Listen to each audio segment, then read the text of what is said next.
Thank you very much for this opportunity to speak to you about a major problem that the country is facing today. I am grateful to the office bearers of this association to have invited me, and I'll divide my talk to you today in three parts. How did black money come to be created since 1947? Why is it bad for the economy and the country's future? And third is, what are the effective ways of getting black money back, as our government had promised at the time of campaigning as a party for power. First of all, I want to tell you that black money was created because of the Soviet economic system that Jawaharlal Nehru insisted on imposing on the country. Mahatma Gandhi and Sardar Patel were against it, but by 1950, not only Mahatma Gandhi fell to an assassin's bullet, but Sardar Patel died on December 15, 1950. After that, Jawaharlal Nehru became unanswerable to anybody, and he did precisely what he ever wanted. Morarji Desai once told me that I was wrong in saying that Jawaharlal Nehru didn't listen to anybody. Sometimes he listened to Edwina Mountbatten. And certainly on Kashmir, he did listen to her and went and filed a totally uncalled for petition in the United Nations, because under the law which was passed by the British Parliament in 1947 to create India and Pakistan, called the Indian Independence Act, the mere signing of the instrument of accession was held by the British Parliament as final and irrevocable, and that which does not require to ascertain the wishes of the people. And that's how 500 kingdoms set free by the British in 1947, Sardar Patel, by heroic efforts, made each of them merge into India, 500 out of the 600. And had that not happened, India would have been a completely pockmarked country, with huge gaps in between, with independent countries which were headed by kingdoms. But Kashmir, unfortunately, was in the hands of Jawaharlal Nehru. The same way, the Soviet model was actually totally unsuited for India. The Soviet model was based on the principle that resources would be extracted from agriculture and put into industrialization projects. Joseph Stalin could do it because he was a dictator and he could shoot anybody without courts, and therefore the agricultural sector was brutalized, collectivized, and he extracted resources mercilessly from agriculture. In India, we could not do that in any case, because the British period, the agricultural sector was bled bone dry. The reason was that in 1857, when the uprising took place, the first war of independence, as Savarkar says, the British found that the peasantry the rural people provided the funds as well as the manpower for that uprising. And they took a decision that once we crush this, we will break the back of the Indian agriculture. And that's how they set up the zamindari system, in which they recruited criminals and told them, collect as much revenue as you want, but this amount for running the British administration in India must be set aside for us every year. And they gave them wide powers. If the farmer did not pay whatever they demanded, they could confiscate their land, the jewelry of his wife, and if that was not enough, you could take even over the land of the brothers of the farmers, relatives of the farmers. And in the process, Indian agriculture declined to the point where in 1947 there were no resources left at all. So the proper thing to have done that time is to give priority to agricultural development, and that priority is still today lacking. And as the agriculture develops, to extract those resources for industrialization. But instead, they adopted the Soviet model and then decided that the license would be necessary for setting up an industry, and that quotas would be necessary for providing resources such as funds, such as electricity, such as land, and so on, all for imports. In the process, getting a license became very important. Getting the quotas also became very important. And therefore, the industrialists in the private sector who wanted to create an industry had to use influence to get these licenses and quotas. And that means to know people in the Congress party, and because that was the ruling party. And therefore a new breed of touts emerged in the picture. And these touts had influence to get licenses and quotas. And sometimes they got it so cheap that the industrialists found it cheaper more profitable to sell it in the black market to somebody else. That also happened in 2G spectrum scam. What happened is the government decided to sell the airwaves, which when channeled would be called spectrum, and they would sell it at the price that was prevailing in the market in 2001, when the NDA was in power and it auctioned the spectrum licenses. In 2008, the UPA government decided to sell at the same price as 2001 on the bogus argument that they did not want the tariffs for the use of mobiles to go up. The market price in 2008 was 10 times the price in 2001. We had only 4 crore mobile sets in 2001. In 2008, the country had 70 crores mobile sets. The demand for spectrum was very high, and therefore the price is very high. So these spectrum licenses were given not on merit or anything, but on another ridiculous principle called first come, first served.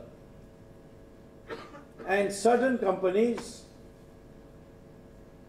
which had influence with the government were not even telecom companies.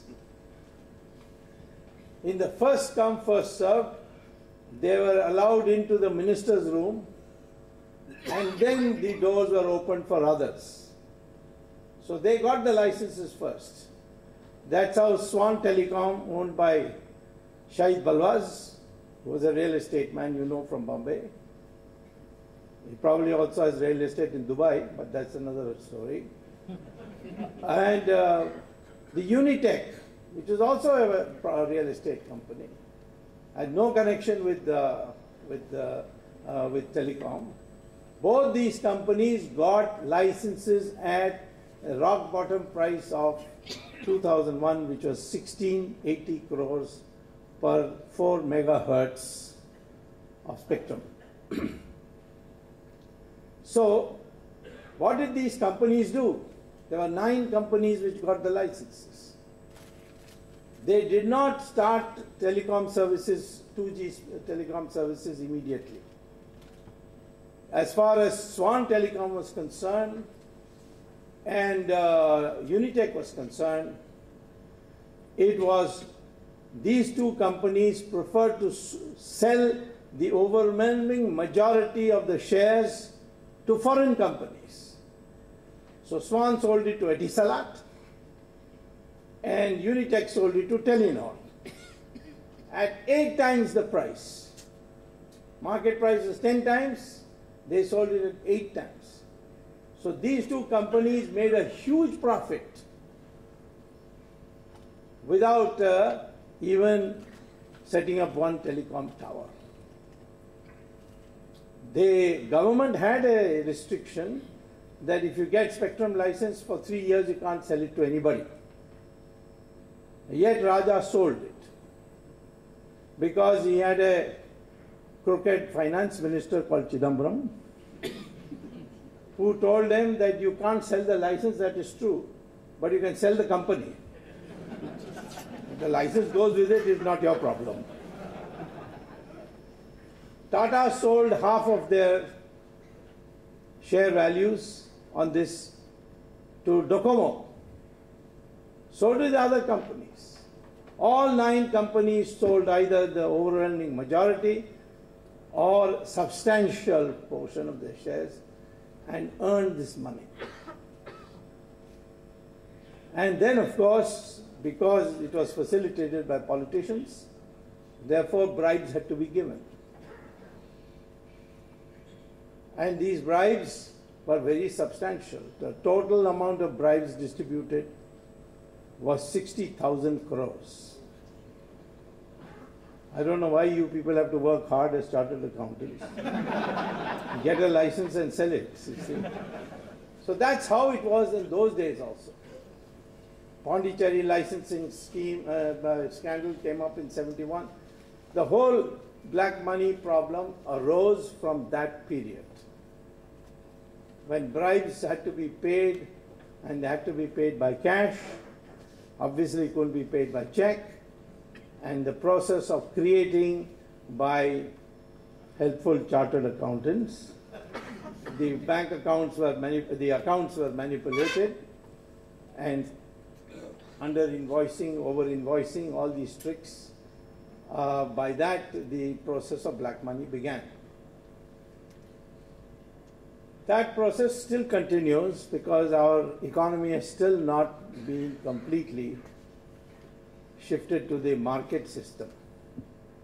There are still lots of checks and balances which lead to corruption. One of them is the income tax system. We collect 2 lakh crores from income tax, but the huge harassment it causes leads to particularly the middle classes, the professional classes suffering the most. Because the rich have chartered accountants to tell them how to prepare the accounts. They probably also are adept at sending taxmen for holidays to Kashmir and Switzerland and so on, so that they are in a good mood. I don't blame chartered accountants. I say that this is the culture we have created by the system we have brought in. And they were rich, the poor people didn't have enough money to pay income tax. So it's really the middle which got the beating. And I proved to my party, and my party is still yet to implement what we decided before the election, that one spectrum auction gives you 2 lakh crore rupees. This is 2G. 3G will give you 3.5 lakh crore rupees. 4G is going to give you 5 lakh crore rupees by auction, proper auction. And these will increase. Most people don't know what is this 2G, 1G and so on. For those who don't know, I'd like to tell you that 1G is for cordless phone, when all you could do is make a phone call. And the airwaves, were long cycles.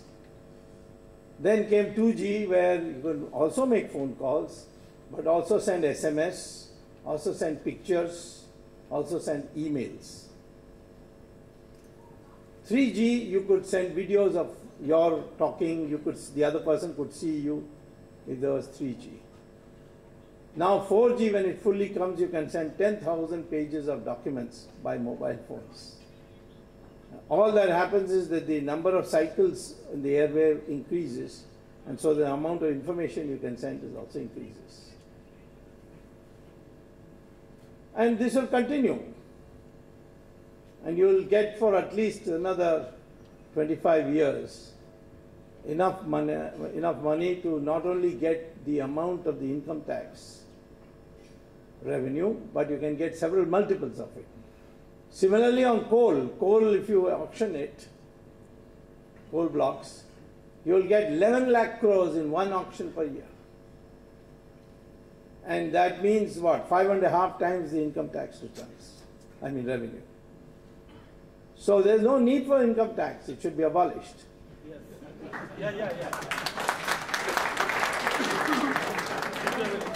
I'm glad to see chartered accountants are clapping. But it will be a less headache for you too. So therefore, I would say that when I point out to you, it is the failure to move into the market system, transparent market system, that has created black money. And now it's huge. Many people tell me, what's wrong with black money? After all, that's one way of greasing the system to move faster. That may be a very short-sighted way of looking at it. What happens to this black money? Some of it is kept in India, but the amounts are getting so large that it can't be kept under your bed or under your pillow anymore. It has to be kept abroad. How do you send it abroad? You open a numbered account in a foreign country. There are about 70 countries in which you can open numbered accounts. Switzerland is the most famous of it all. And so you get hold of an Hawala agent who will travel to Dubai and now increasingly to Singapore. And then through the internet, he will make a connection with an agent in, say, Switzerland and say that I have got X crores of rupees with me. Please deposit the dollar equivalent of it in the following account in the Swiss bank. The most favorites of most of the time, the Swiss banks are small Swiss banks whose names you don't know. We know the names of Union Bank of Switzerland and Credit Suisse and so on. But there are very many smaller banks in Zurich. And the local residents jokingly say, I'd been to Zurich once to look at these, and the local residents used to point to certain banks and say they are Indian-sponsored banks because they are small banks, but Indians are the main depositors in that. So it's deposited there. Now in Dubai, you cannot engage in any financial transaction which is of an illegal nature unless you had the compliance or the okay of either Mr. Dawood Ibrahim or the Pakistan's ISI. Both these people know who are our people who are having foreign bank accounts and what their bank account numbers are. One of the reasons there's so much reluctance to go and get Dawood Ibrahim and bring him back alive, that is that he might talk. A lot of people will suffer. Even a small speak like Lalit Modi has made so much problems for politicians. But these people, they know the whole history. So what happens is your national security is compromised because your enemy country knows who the top politicians, bureaucrats, public persons, journalists who have foreign bank accounts. And that is a source of blackmail. So that's one big blow for our country. Second is that many of our politicians discovered that supposing you deposit a few $1 million in the Swiss bank account, the Swiss used to charge you 2% service charge. Instead of giving you interest for your deposit, they give you 2%, they charge you 2% service charge. So the politicians said, well, this is unfair on us, you see, that we have to pay service charge and not even get interest. And the Swiss, of course, are having a nice time because they charged us 2%. And then that money which was deposited, they invested in the American bond market and got 4%. So 4% plus 2% without doing any work, 6%. The Swiss were getting. So our politicians said, no, this is not proper. We must find a way. So they came up with this participatory note, which is one of the most treacherous derivative ever devised by man. But it was devised by Indians only. No other country has participatory notes. All that, if I were to simplify participatory notes, it is this, that you got money abroad, you withdraw that money in cash, take it to Morgan Stanley or US Fidelity Investments, and put it on their counter and say, give me a participatory note, and here is my Indian passport. So, why Indian passport? Because Indian government has legitimized participatory notes.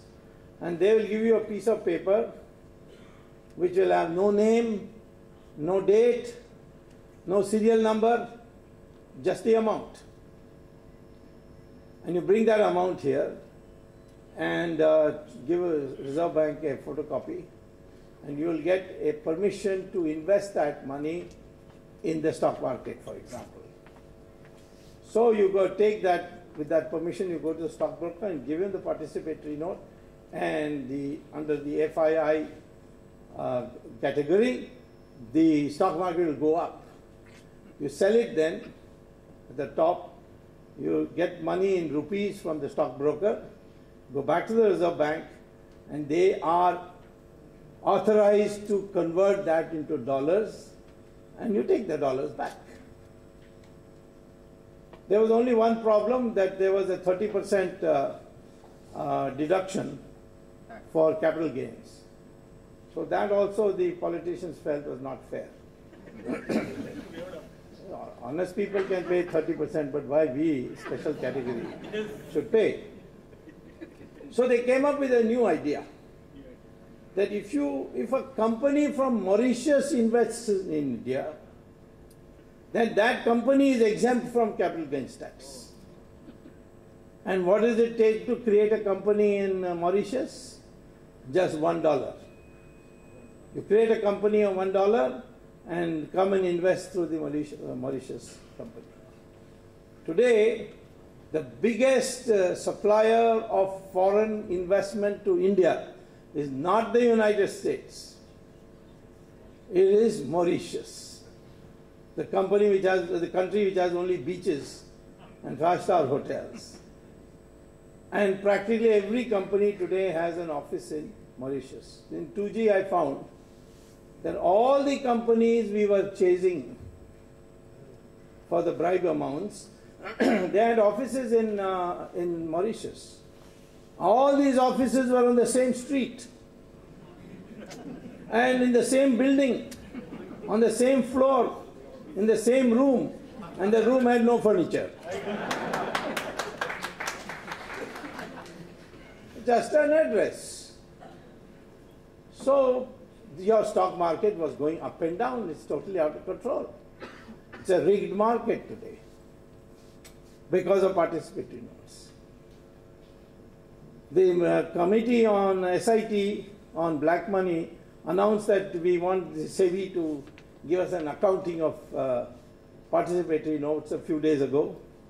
That was my suggestion. And see what happened? The stock market went to boom down, and the finance minister had to come and say, just because the SIT says something, don't take it seriously. I'm here to look after you.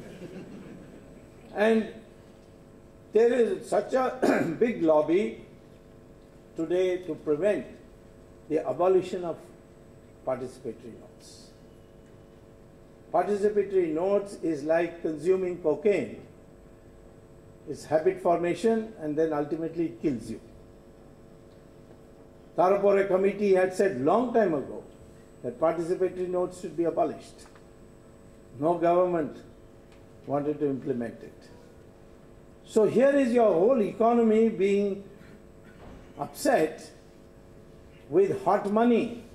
It can ruin your economy any time. When the Americans had their crisis, we did not get affected by it because our country had regulation which prohibited our banks from overexposure to the property market. American banks did not have that. George Bush removed it in 2002. And therefore, there the overexposure led to a banking crash, particularly the investment banks like Lehman Brothers. But here nothing of the kind happened because the exposure was limited. Most of the property transactions are done by black money anyway, so bank amounts are only for showing something, it is minimal, and even that there was a ceiling. But what happened is that in the American market there was a shortage of liquidity. And therefore, in 2009, in 1 month,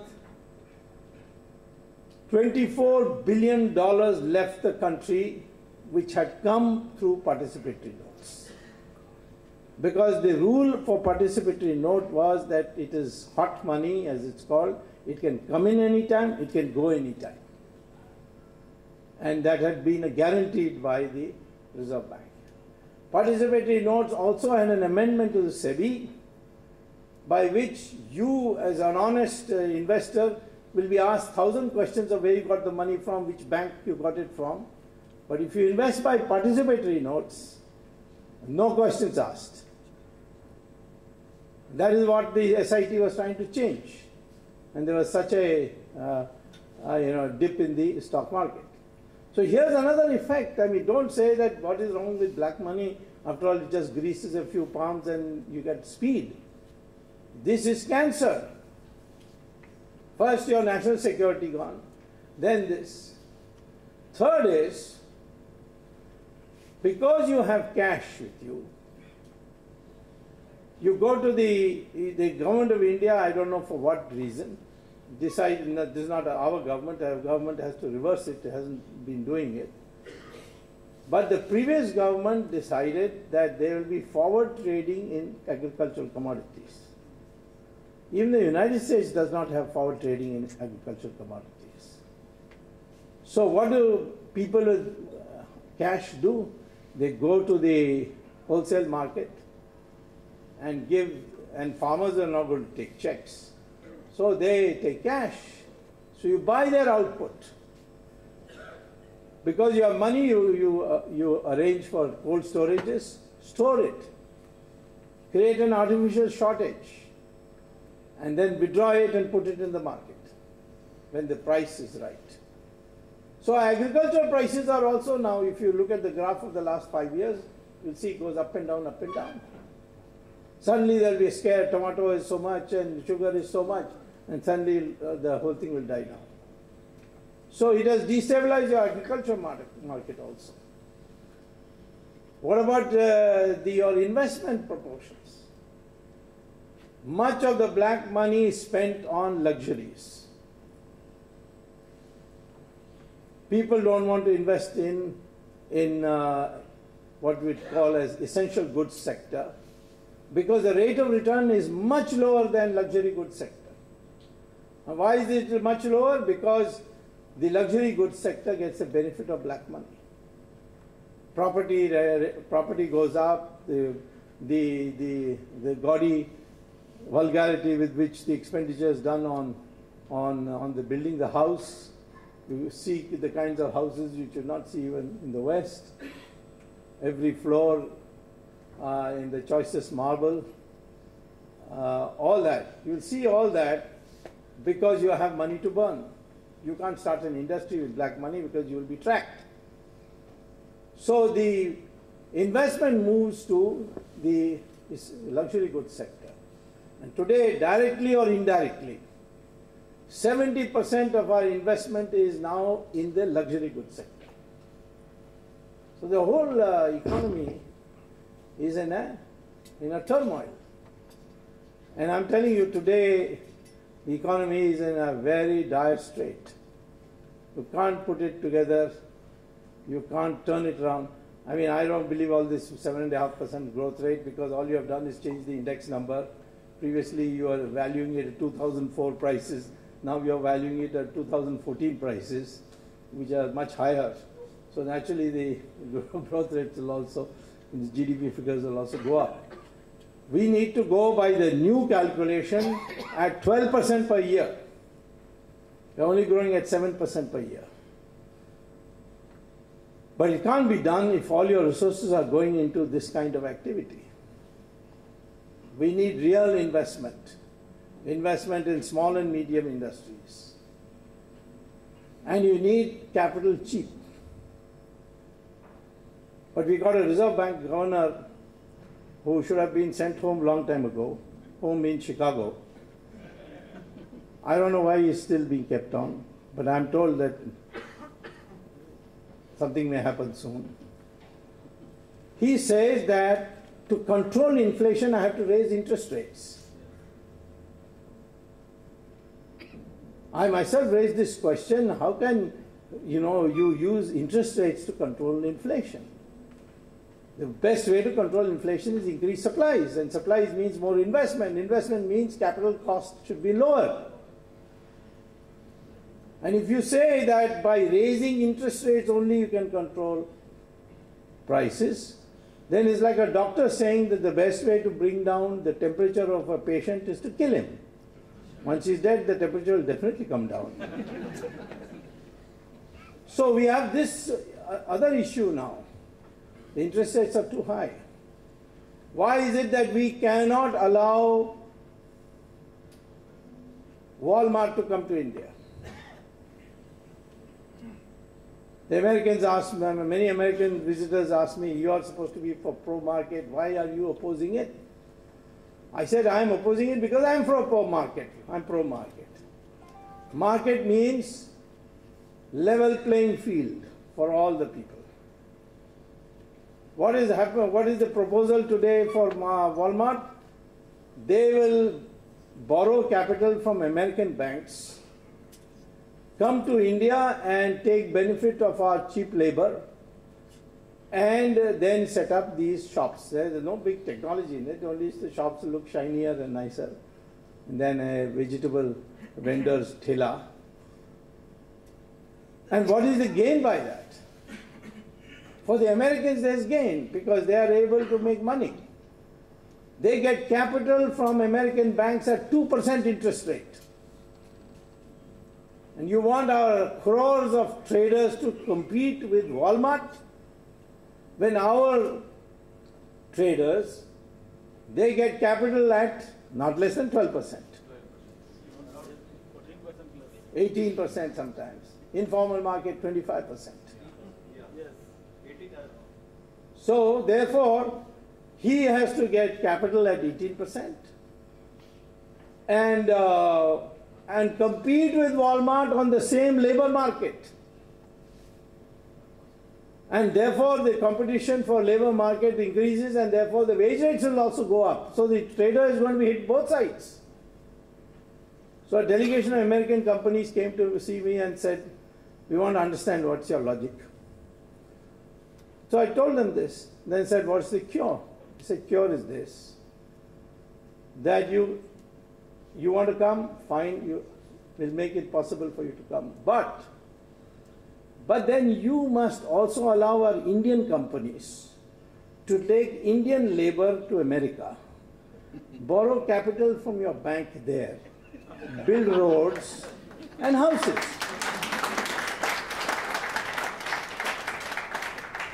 All of them said unanimously, no, that's not possible because it creates an immigration problem. I said, that is your problem, not my problem. You want to come to India? There has to be a level playing field. So therefore, you can't, in this country, think that because you will get investment from abroad, you can make up. No. Even at the best of times, the contribution of foreign investment to total investment in India was just 3%. So this cannot be an argument for keeping an instrument like participatory notes. So question then becomes, how do you end the menace of blackballing? I'll start with the bigger question which we promised in the election, namely that we'll bring the black money back. I think in one speech, Narendra Modi also said in everybody's account 15 lakhs will be deposited. I don't think he really meant that. What he meant is that's equivalent to 15 lakhs being deposited. That's amount of money that is there. My estimate is there are 120 lakh crores in foreign bank accounts, those 70 bank accounts, 70 countries. Indian accounts, Indian citizens' accounts, I'm not talking about people who are citizens of other countries of Indian origin, but Indian citizens' accounts are 120 lakh crores. And that means how many? 60 times the income tax revenue. You get that money back, you don't have to have income tax for 60 years. Now, how do you get it back? Not by the bill that Mr. Jaitley has brought in. I've said that to him. That bill is only punishment after the man has been caught having black money. It is not a bill for bringing. I don't know why they called it black money bring. They should have called it black money punishment bill or something. The way to bring it back, there are 4 ways. That has worked successfully in foreign countries. Way number 1, if you get information that an Indian has an account in a foreign bank which he has not declared, it's not difficult because I'm not revealing any secrets, but our intelligence bureau tracks the private secretaries and assistants and accountants of all people who frequently travel abroad. So we usually know who is going and banking where. So that's prior information is there. I mean, you don't have evidence, but you have information. So there is, for example, supposing somebody has an account in a Swiss bank.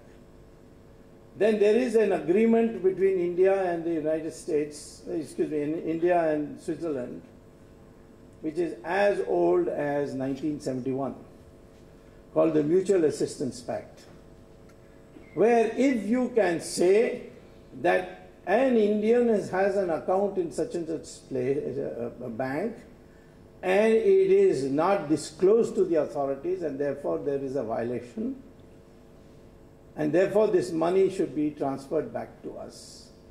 Then you have to first register an FIR and then take it to a special court and get a letter rogatory, which means asking for assistance.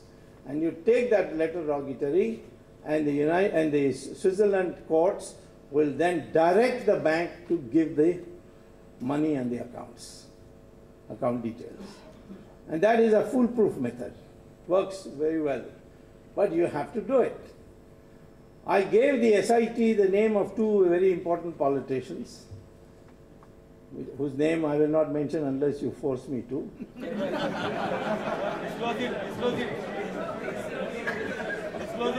It is Sonia Gandhi and Rahul Gandhi. We know it all. Sonia Gandhi has an account in Sarasin Bank. Have you ever heard of Sarasin Bank? No. It's a small bank in Zurich. And the other bank is Pictet Bank.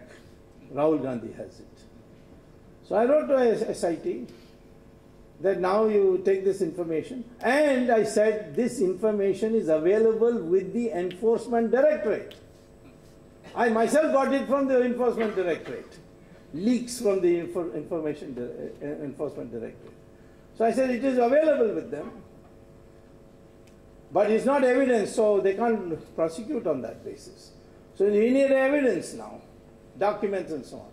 So go, under the Mutual Assistance Pact, go and ask for it. And you'll get it.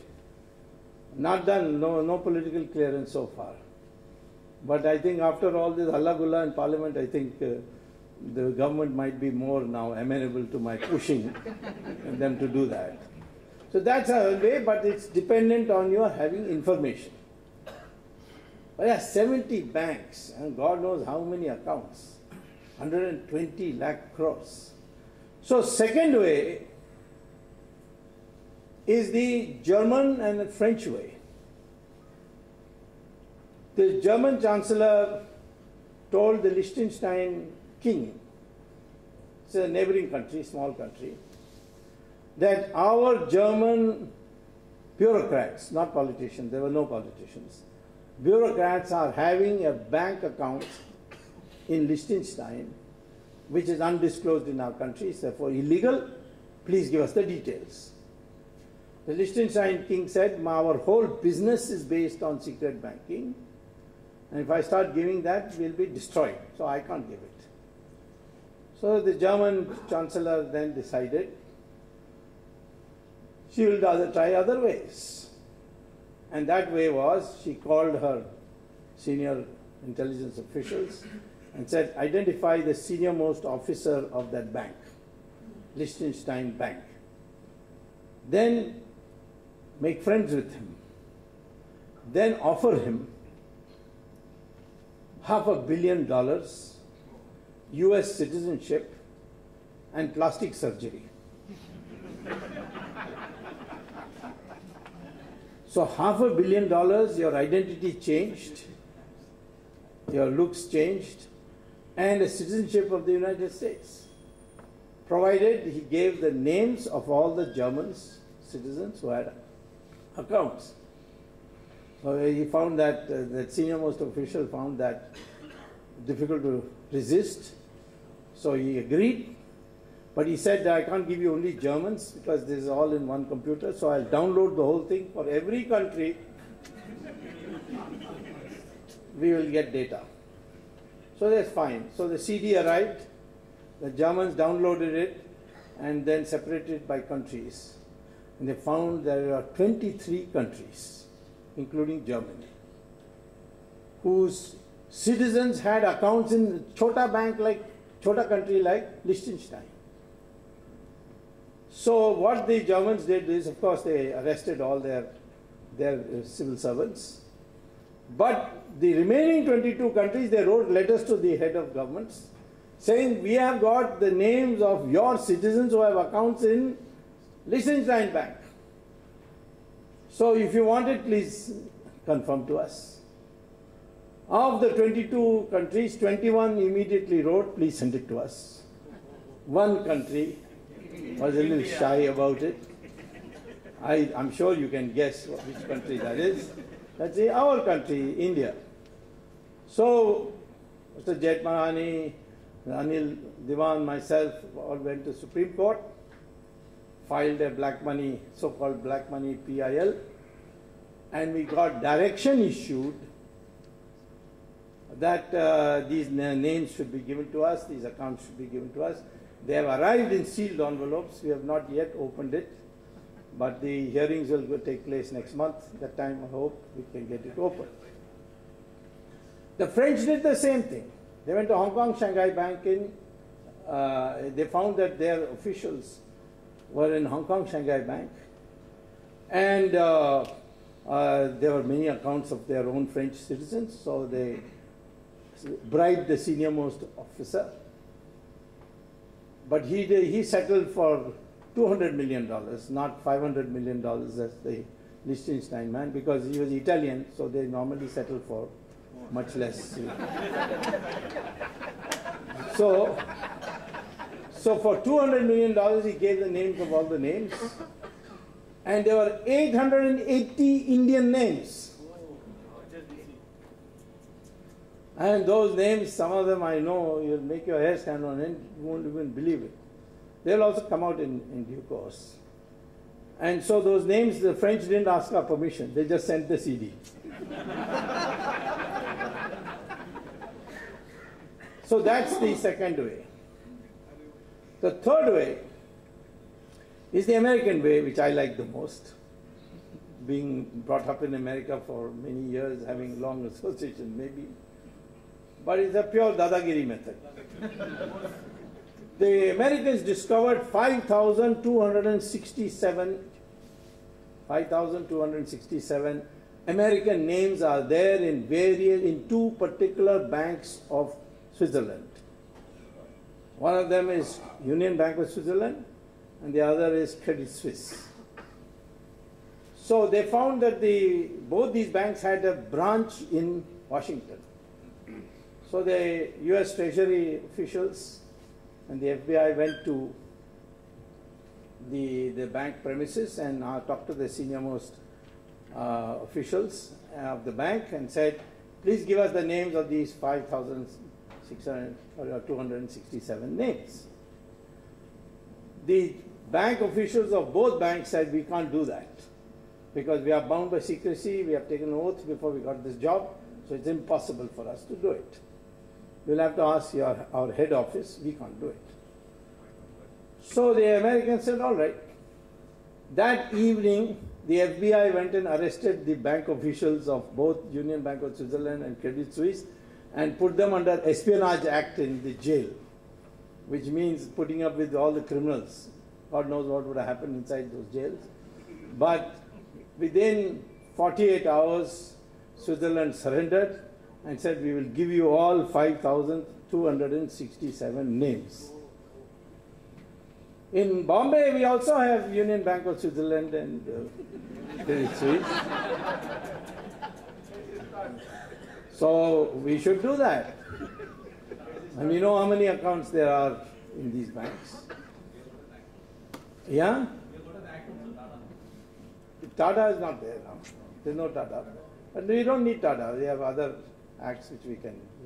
So basically, because you can arrest on espionage under 124 IPC, Indian Penal Code.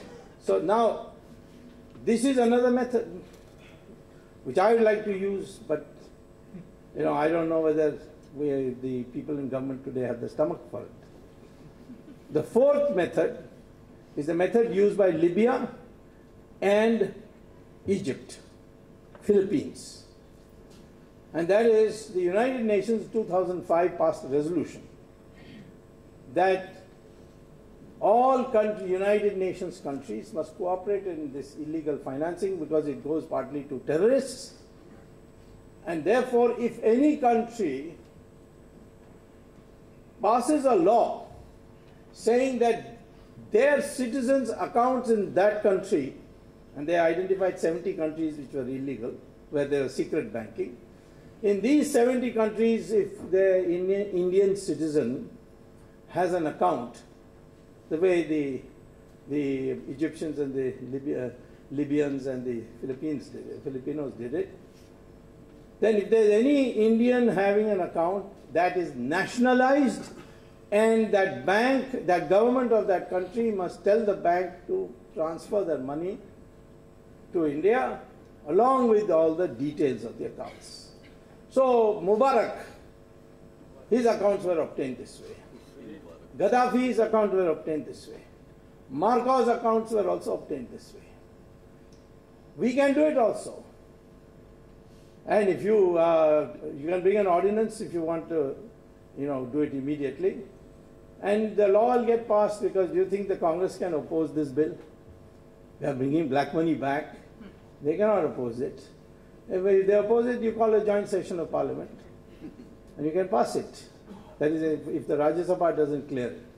So such a law can be passed. And then all 70 countries will have to give you all the Indian accounts. Of course, there's a rider you have to put in, that if anyone can prove that the account was honestly opened and the money put in was honest money, then that account will be defrozen and sent back. So you get 120 lakh crores by one of these methods. You can have a combination of these four methods. But I'll say one thing towards the end, that we need to ensure that there is a cultural change in our country. See, why do people become corrupt? Well, you can say because these regulations are harassment, so the only way to get it done, all right, then you reform, change it. But that's not going to reduce it. We have vastly changed compared to the previous Indira Gandhi and Jawaharlal Nehru period, but still the corruption has increased. Because once a society becomes wealth-oriented, then you will see that the greed factor becomes very important. I had a student when I was teaching at IIT, very bright student called Rajat Gupta, who you know is now in jail. And what happened is, he was a bright student. He wanted a recommendation to go to Harvard Business School. I gave him a recommendation. He went there. He passed with honors. And then he rose higher and higher, became finally McKinsey head and then Goldman Sachs head. And then for a very silly thing, he made a phone call to a man called Rajaratnam, who was a Wall Street broker, to tell him that he has just come out of the board meeting of the Goldman Sachs, and the Goldman Sachs has decided to sell off so many shares of so many companies. So this became insider trading. Now, American law enforcement is not allowed to tap telephones of Wall Street brokers, banned. However, one exception is there. If it is an anti-terrorist investigation, then of course you can. And Rajaratnam was LTTE. So therefore the Americans got permission to examine his conduct on the LTT matter. And in the tape came Rajat Gupta speaking to Rajaratnam. And he has been arrested, convicted. He went all the way to Supreme Court, rejected. He's now in jail. Now he had reached the height of achievement. Why would you do something silly like that? He had no shortage of money. Because he had suddenly developed an ambition. And that's what his friends told me. I could not meet him when I was in New York. But my friends told me that he suddenly felt that he wanted to be the Indian abroad with the maximum number of zeros after a one. That is greed. Our society was not built on that. We were, 1,000 years ago, considered the most honest society. Chinese travelers came into this country, the monks like Farsian, Yuan Chong, Vasco da Gama, so many people had come. They all wrote about the Indian honesty. Because we had a tradition that the highest place in society is reserved for the person who makes sacrifices and goes for learning. Americans could never understand. When I was a student, the Americans could never understand. They kept asking me this question: how can you follow Mahatma Gandhi? They used to ask me. Why? I said, this is because he's not dressed well. Not properly dressed. So I said, in your country, leader has to be very well dressed. He said, of course. He must have the best suit, the best tie, shining shoes, and come to a television studio after having a bath and all that. You have to look your best. Even the spiritual leaders have to look their best. The Pope is in a satin gown with diamond necklace, ruby necklace, sapphire necklace. His cap is so full of jewels. But you see, our country, Mahatma Gandhi, Jayaprakash Narayan, so simple. I asked the Americans, supposing Mahatma Gandhi came to lead your country, what would you do? He said, we'll put him in jail for indecent exposure.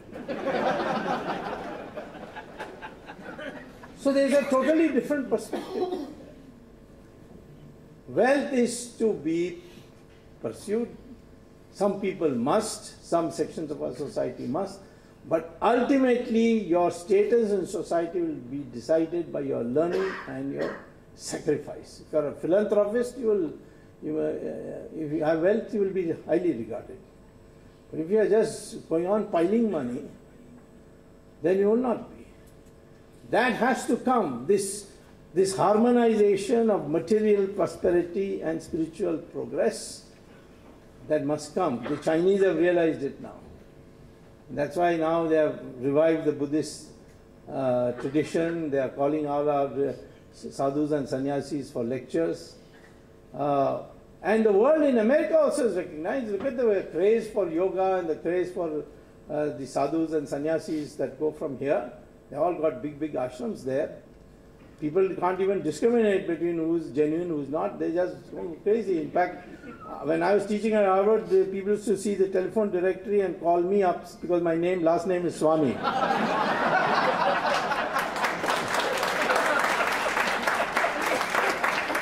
And asked me to give a lecture on Gita and how to be happy and so on.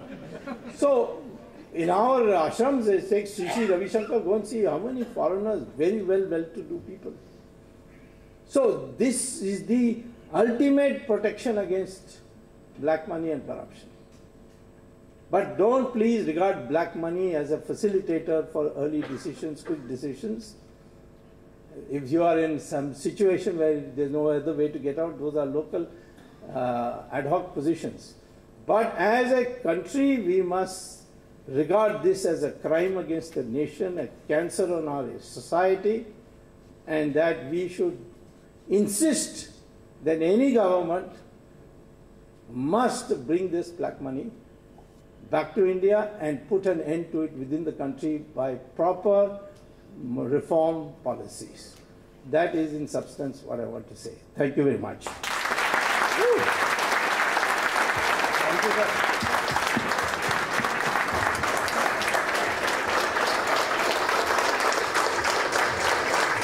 Thank you.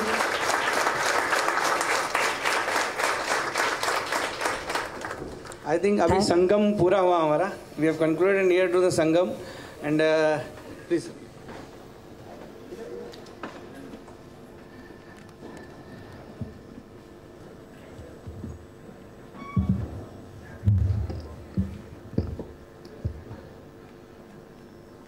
Along with all the managing committee.